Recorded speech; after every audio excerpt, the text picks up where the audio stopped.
this is what's up. You can live here, you can record here, you can be bad boy artists here, but if you want to do it, first y'all gotta walk to Queens and get me a sugar cookie.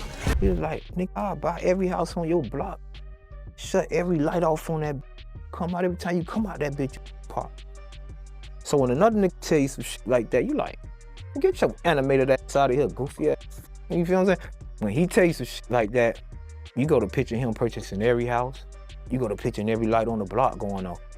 And that shit silenced me. And for you to make that, people ask why I left the band, like that's why I left the band. Like that's why I didn't do Dave Chappelle.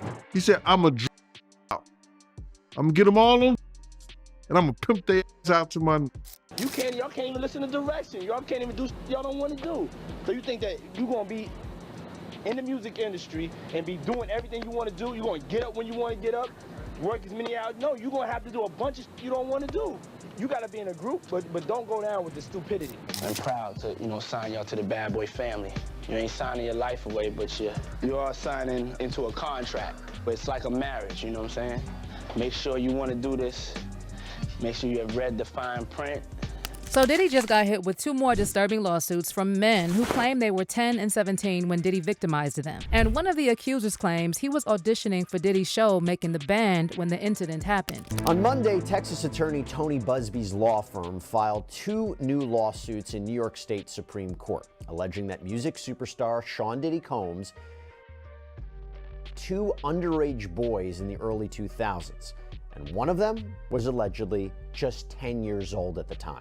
So it looks like the truth about Making the Band is finally coming to light and is way messier than we thought. If you're old enough to remember Making the Band when it originally aired, then you know Diddy used to humiliate and belittle these young people on camera. But we're now hearing the real horror started after the cameras stopped rolling. And believe it or not, it was actually Dave Chappelle who tried to sound the alarm years ago. Remember those Chappelle Show sketches that spoofed Making the Band? Yeah, turns out Dave wasn't just making fun of reality TV, he was low-key trying to show us what Diddy was really doing behind the scenes. Now, the only good news is that former Making the Band contestants are finally breaking their silence and exposing what they actually went through. They're alleging that Diddy created a toxic, high-pressure environment designed to break them. He would pit contestants against each other, stir up drama and rivalries that often turned violent, and body-shamed young women on camera. And then he'd watch the chaos from the sidelines, knowing fully well he never intended to help those young people with their careers in the first place. But that's just the tip of the iceberg. Diddy's former bodyguard, Gene Deal, also revealed that Diddy talked about getting Danity Kane members hooked on substances and then passing them around to his industry friends. As for the male contestants, the things they went through are even more disturbing. And if this latest lawsuit is anything to go by, Diddy was an actual PDF file who targeted young males. Now, some people are saying that Dave Chappelle was one of the few who tried to warn us about Diddy. But see, there's another side to this story because shortly before Cassie filed her lawsuit last year, Dave was actually spotted having dinner with Diddy. And this got fans wondering if Dave went from being an industry whistleblower to a sellout and gatekeeper. Because if Dave really knew what Diddy was doing to the young contestants on Making the Band, why would he want to hang out with Diddy? Well, buckle up because this story is only getting deeper and I'm about to break it all down for you. The only way I can keep the studio open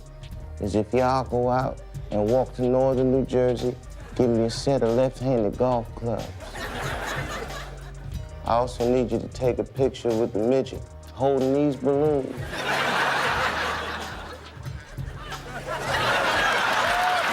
So for anyone who needs a refresher, Making the Band was an MTV show that aired for 3 seasons between March 2000 and March 2002. Each season focused on forming a new music group, and it gave us acts like O-Town, The Band, Danity Kane, Day 26, and Donnie Klang. Except for the first season with O-Town, Diddy was running the show for all the other seasons. And he wasn't just a judge. He was calling every shot and deciding who had the talent and grit to make it in the industry. And he ran it more like a boot camp than a talent show, making these young artists perform bizarre tasks that served no other purpose than to see how far he could push them. You know you picking your head, man. When you sucking your thumb, you know you sucking your thumb. I tried to come talk to y'all. I don't know what else to do, because anything else is going to be an altercation. I'm shutting down the studio.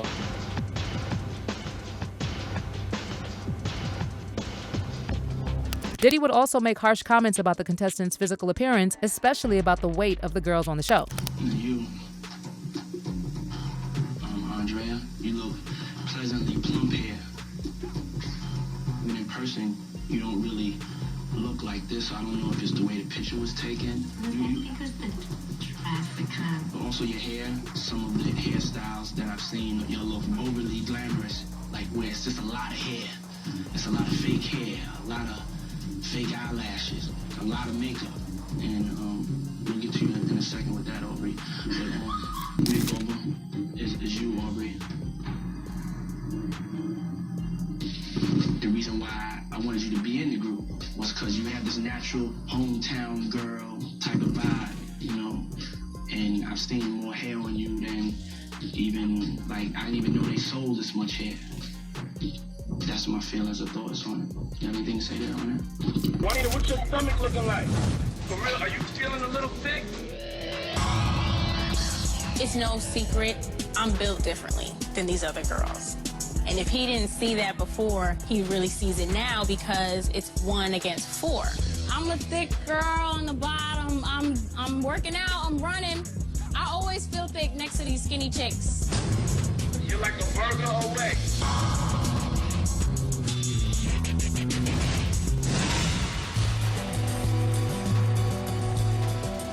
D, Words, you okay? This is not a new struggle for me. This has been a lifelong thing. It's genetics. But here's the deal. Diddy also allegedly had some disturbing schemes involving members of Danity Kane, and he singled out Aubrey O'Day because she was the only one who stood up to him. Now, if you watched Making the Band, you probably remember Aubrey as the troublemaker. At least that's how she was portrayed. You want to show all your skin, you want to be naked, but the whole concept of Danity Kane was like, when it comes together, it's one. Puff's going hard on the group, and then all of a sudden he singles me out and starts going on and on about how unhappy he is with me, and I just feel like nothing that I do he's ever happy with. Can I ask a question? What do you want to look like, though? Do you want to look like a playboy, playmate? Do you want to look like you? I'm done with all of that. No. Like, what do you want to look like, though? You like big hair, though. I don't you like do big hair. like big hair. You like big hair. Puff, you like a lot of makeup and all that. Actually, I don't. I don't like big hair. I don't like certain makeup. I'm very flexible with what you want to do, and I've worked with everything that you've thrown I'm not seeing the flexibility. You gaming me. But Aubrey later revealed that she was a victim of Diddy's unwanted advances, and when she didn't play along, he started torturing her mentally before finally kicking her out of the group. And here's where things take an even darker turn. According to Gene Deal, Diddy had a twisted plan to get Danity Kane hooked on substances and force them into freak-offs with his industry friends. But there's some artists that didn't say anything, that didn't sign it, and they able to talk about anything they want to.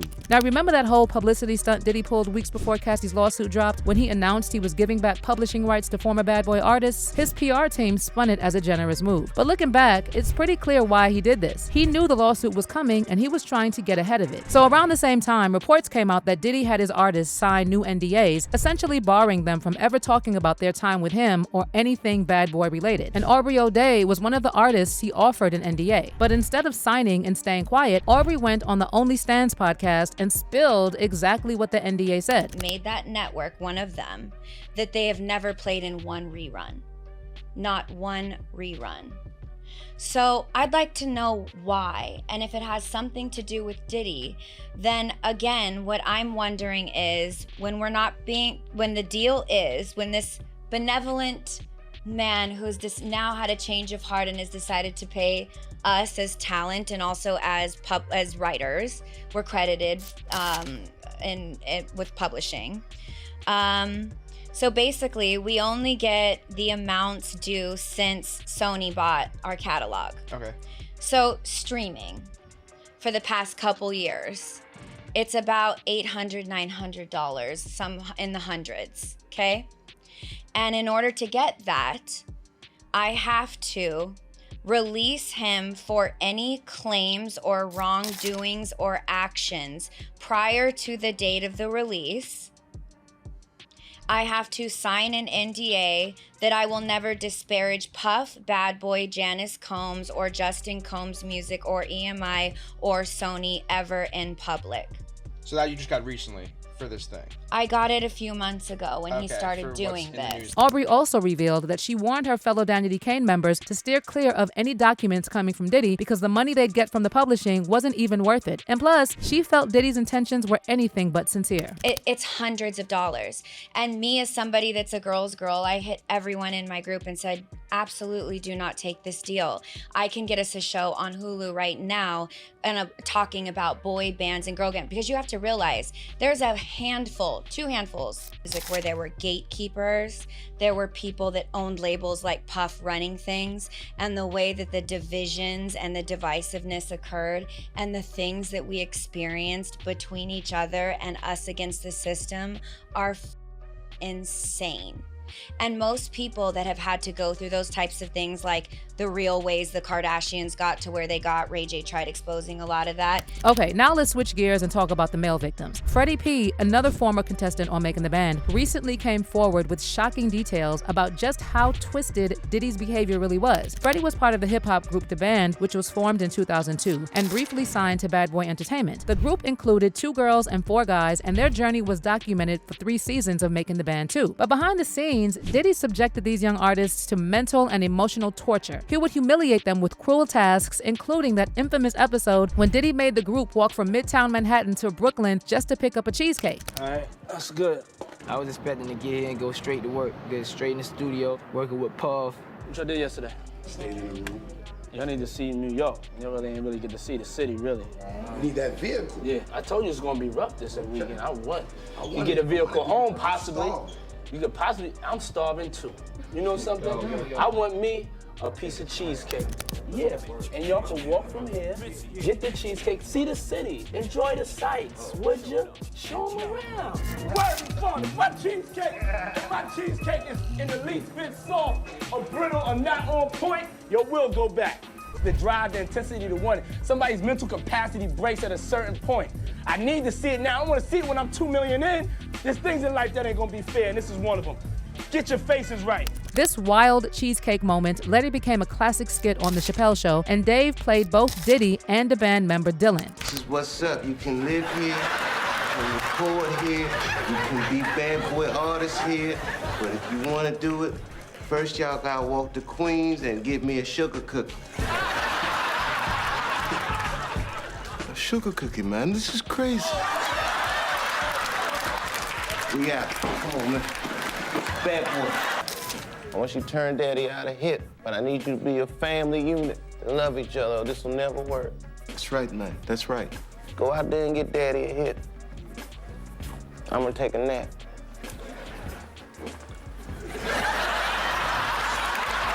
And while Dave's skit had us all laughing, the actual incident was anything but funny. All 6 members of the band were forced to walk across town, rapping Biggie's Juicy the whole way across the Brooklyn Bridge. And you could see it on their faces how completely humiliated they were. Dad, see me on TV,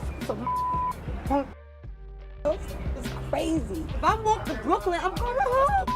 That's where the I live, y'all. I'm not walking to Brooklyn. It's crazy. Yo, it's called making the. Not making the band. I said we go back and tell him we ain't doing it. Got too much respect for him to do that. It's slave labor right here, man. It is. That's some son. Yo, go to the store, walk to Brooklyn, and buy me the cheesecake. Y'all getting a little too sensitive right now. I think y'all feeling yourself a little bit too much. Y'all just look at the show. Y'all had a whole different hungry approach. Y'all cats was like we would do anything to get what we got to get. You know what I'm saying? Now it's a 3-hour walk. Now it's changed a little bit. I would walk. Like I see Somali, them baby. on the ground. I gotta snap that bite the dirt with it. That's crazy. And I'm not just saying it to be like, oh, I'm serious, it's so great. You walk, but that's how much I'm like, if it's gonna send us home, I don't want to go home. It ain't no. Check this out. It ain't no more discussion. Stick with your group. It's all good. I appreciate that. Y'all gotta find a deal somewhere else. Come on. It's that simple. This ain't gonna be easy. This right here is the way I run my. The group eventually tried to stand up for themselves, but Diddy wasn't having it. He told them flat out either they followed his orders or they could pack their bags and go home. Saying everything right out. Come on, Cap. Oh, hey, what's poppin'? What's going on? We want to talk to you for a minute, like on the real. Yeah, ain't even on the real. I mean, if y'all don't want to go, y'all go home. Y'all go home right now. Whoever don't want to go home. I mean, none of us really want to go. Okay, y'all go home. That's what's Y'all up. all go home. That's what's up. Respect. All right. Respect that. Y'all gotta do what y'all gotta do. It ain't no. Check this out. It ain't no more discussion. Stick with your group. It's all good. I appreciate that. Y'all gotta find a deal somewhere else. Come on. It's that simple. This ain't gonna be easy. This right here is the way I run my.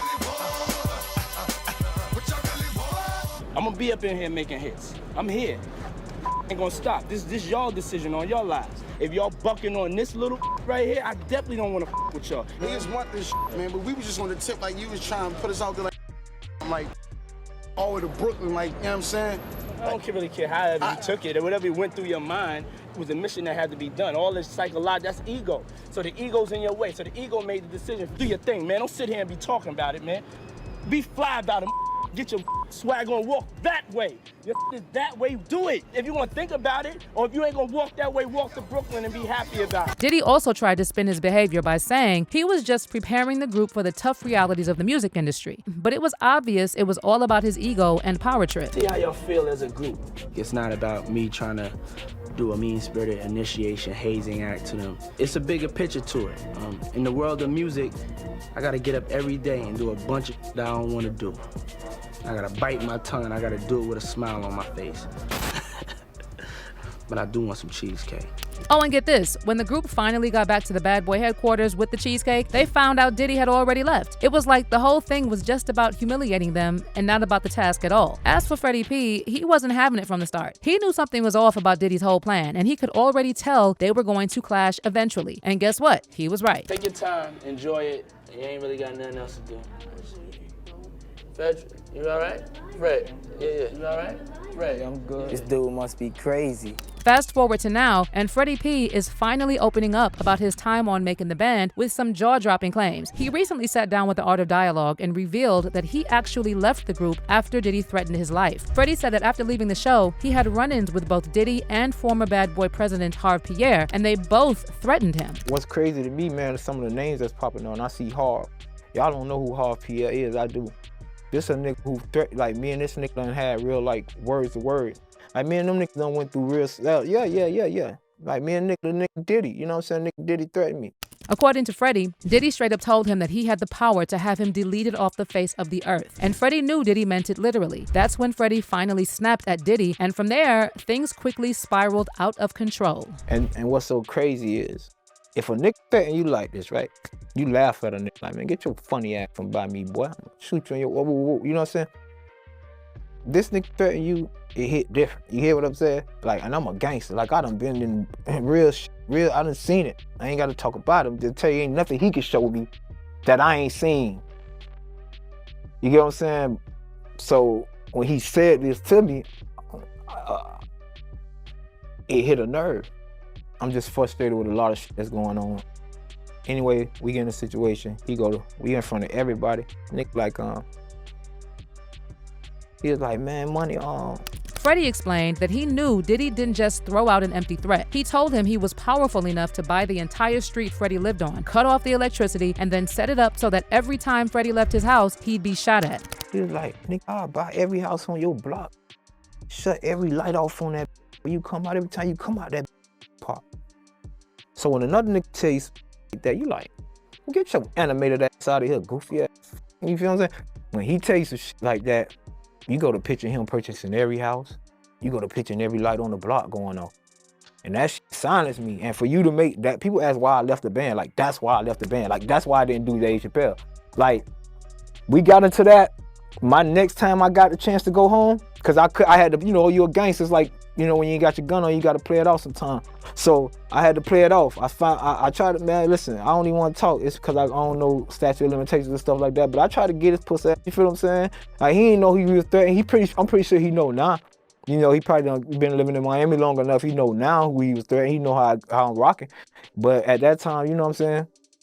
He didn't know what my mind state was. I ain't got shit, bro. I ain't comfort shit. I will be the one to put you on the news and me. You get what I'm saying? That's how I felt at that time. Like, boy, you threaten me? Like, niggas in the street don't threaten me. I'm going to war real. They ain't out there like this. You niggas I know standing on business. And you, that's how I felt. Like, oh, I gotta have you. And later on that night, I was trying to take his ass out. You feel me? Like, me and my dog, God rest his soul, we was in like a G-Wagon, and he had his little 2.2s. I had a little pistol on me, whatever. I had the Mac, he had whatever, and we was waiting on this pussy to come out. My mindset was different. It's dumb right now, and I'm glad I didn't, because I probably would have died or got a prison sentence or something like that. But it's just how he had me feeling after the conversation. And he said some other shit. He was like, somebody, he was like, what? He was like, Nick, he was like, you could walk out the studio right now and somebody just walk up and pop you. He was like, I don't want to see you die or nothing like that, but Nick in the knee or something. It's wild how the tables have turned. Back when Making the Band was on TV, everyone thought Aubrey O'Day and Freddy P was spoiled and ungrateful troublemakers. And now it turns out they had the guts to challenge Diddy and see through all the manipulation. But let's circle back to Dave Chappelle, because this is where things get really interesting. Over the past few years, fans have noticed a major change in Dave's behavior. And they're wondering how Dave went from being the boldest industry whistleblower to now avoiding the big issues and being scared to say anything about the Diddy allegations. Even his comedy just doesn't hit the same for some fans. Instead of taking shots at the elites, he's been going for easy targets and picking on things that don't really push any boundaries. And then in April 2022, Dave was spotted hanging out with none other than Diddy. They went out for dinner together, and this happened just around the same time BET announced they were giving Diddy a Lifetime Achievement Award. So according to the Daily Mail, Dave and Diddy were all smiles, and they even left dinner together in the same car. And this is why people are now questioning if Dave is really just another part of the Hollywood elite he used to criticize. It's honestly wild to think that a guy who once turned down a $50 million deal and went on the Oprah show to talk about the Illuminati is now hanging around with someone like Diddy. But what's your take on everything that went down on Making the Band, and even Dave Chappelle's role in all this? Do you think he knew what was going down all along? And how do you feel about people accusing him of being a sellout? Drop your thoughts in the comments below, and don't miss out on this next video.